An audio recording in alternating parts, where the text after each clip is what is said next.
இன்றே டவுன்லோட் செய்து உங்கள் ஃபேவரட் ஷோக்களை என்ஜாய் பண்ணுங்க.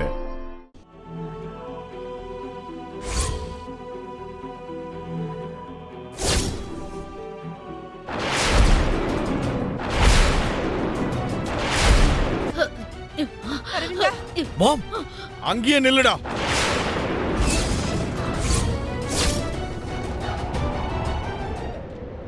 என்னடா இது? மனிஷாவை கல்யாணம் பண்ணிக்கிட்டியா? உனக்கு மூளை இருந்துதான் இதெல்லாம் பண்ணியா? ஏன்டா இப்படி பண்ண? சொல்லுடா. உன்ன கொஞ்சம் இருங்க மாமா.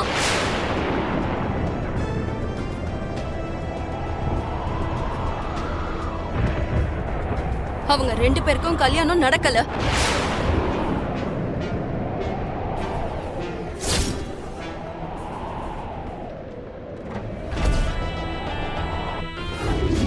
உங்களுக்கு தெரிஞ்சும் கூட அந்த விஷயத்தை என்கிட்ட மறைச்சதுக்கு எனக்கு எந்த அளவுக்கு கோபம் வரணும்? நான் போய் யார் காலரை பிடிக்கிறது? நான் யாரை நிக்க வச்சு கேள்வி கேட்கணும்?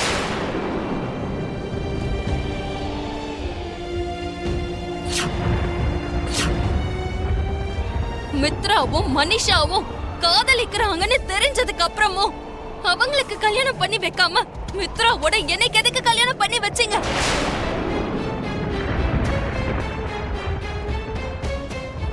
மித்ராவோட வாழ்க்கையில மனிஷா இருக்கான்னு உங்க எல்லாருக்கும் தெரிஞ்சிருந்தோம். அவரோட வாழ்க்கையில என்ன எதுக்காக கொண்டு வந்தீங்க? மித்ராவுக்கு வரப்போற கண்டங்கள்ல இருந்து மித்ராவை காப்பாத்தணும்னா மித்ராவோட ஜாதகத்துக்கு பொருந்தக்கூடிய நல்ல பொண்ணா பார்த்து கூடிய சீக்கிரத்திலேயே கல்யாணம் பண்ணி ஆகணும்.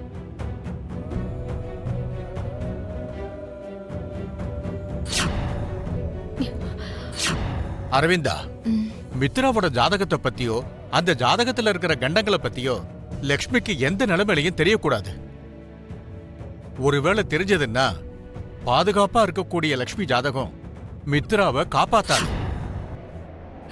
எல்லாரும் சேர்ந்து என்ன எதுக்கு ஏமாத்துனீங்க?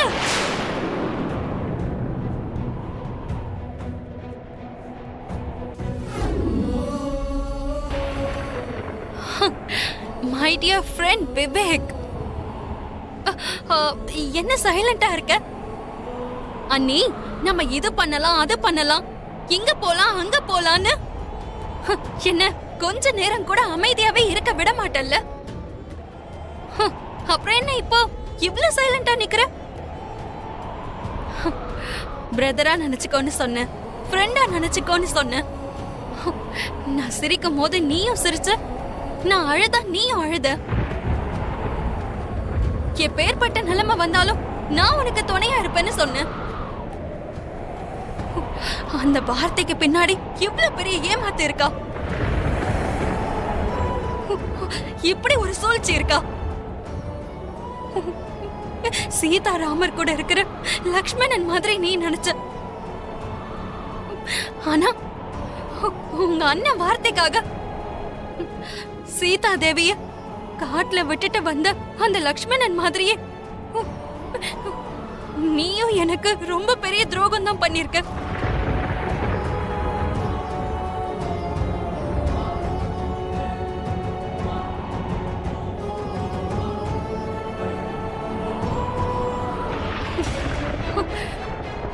சரிங்க மாமா, நீங்க சொல்லுங்க, நான் உங்க எல்லாருக்கும் என்ன பாவம் பண்ண?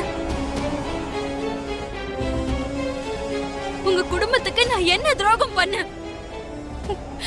நான் என்ன செஞ்சேன்னு நீங்க எல்லாரும் கூட்டு சேர்ந்து இப்படி ஒரு அயோக்கியத்தை பண்ணீங்க?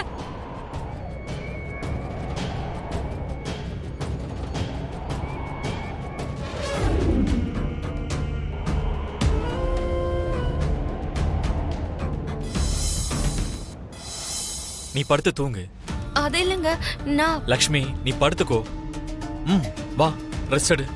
என்னங்க, கொஞ்சம் நில்லுங்க. கல்யாணமான புது ஜோடிகள் 2 பேரும் ஒரே ரூம்ல தானே இருக்கணும். லக்ஷ்மி உன் ரூம்ல இருக்கா, நீ விவேக் ரூம்ல இருக்க. ஏன் இப்படி? தாத்தா, அது வந்து கல்யாணம் ஆன புதுசுல என்னை விட்டு விலகி போகும்போது கணவன் மனைவிக்கு நடுவுல ஆரம்பத்துல இப்படியெல்லாம் இருக்கிறது சகஜம்னு நினைச்சேன். என்கிட்ட ஒழுங்கா பேசாததுனால ஐயோ உங்களுக்கு அவ்வளவு நேரம் இல்லையோ என்னமோன்னு நான் அதை பெருசா எடுத்துக்கல. ஆனா நீங்க அப்படியே இருந்திருந்தா நல்லா இருந்திருக்குமோ என்னமோ. எனக்குள்ள எந்த ஒரு ஆசையும் நம்பிக்கையும் வராமையே இருந்திருக்குமோ என்னமோ. என் வாழ்க்கை இப்படிதான்னு ஒருவேளை நான் நினைச்சிருப்பனோ என்னமோ.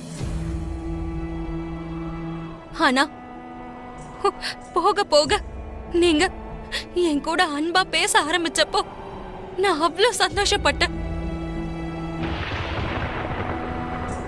நீங்க என் மேல பாசத்தை காட்டும் போது இந்த உலகத்தையே நான் மறந்து போயிட்டேன்.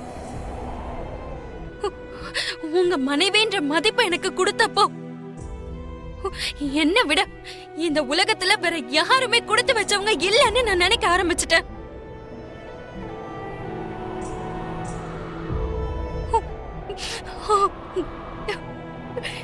நீங்க என் கூட நெருங்கி பழகுனது, என் மேல பாசத்தை காட்டினது, என் கூட அன்பா இருந்தது,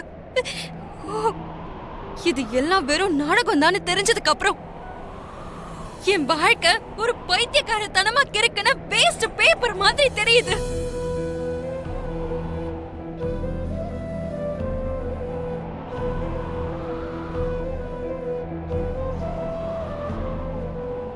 என் வாழ்க்கை கீழே விழுந்து உடைஞ்சு போன ஒரு கண்ணாடி பொம்மை மாதிரி தெரியுது.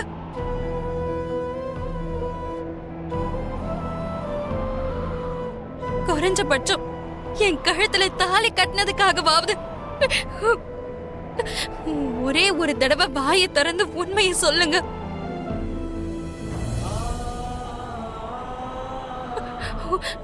உங்க கூட 7 அடி நான் நடந்ததுக்காகவாவது நான் கேக்குற கேள்விக்கு பதில் சொல்லுங்க மித்ரா. என்ன ஏன் இப்படி ஏமாத்துனீங்க? சொல்லுங்க சொல்லுங்க.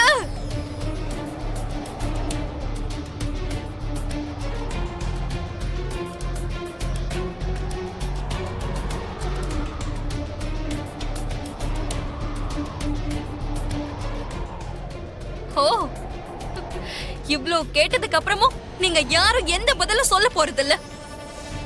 அப்ப சரி, என் கேள்விக்கு பதில் கிடைக்காத இடத்துல, என் வார்த்தைக்கு மதிப்பு இல்லாத இடத்துல என்னாலயும் இருக்க முடியாது.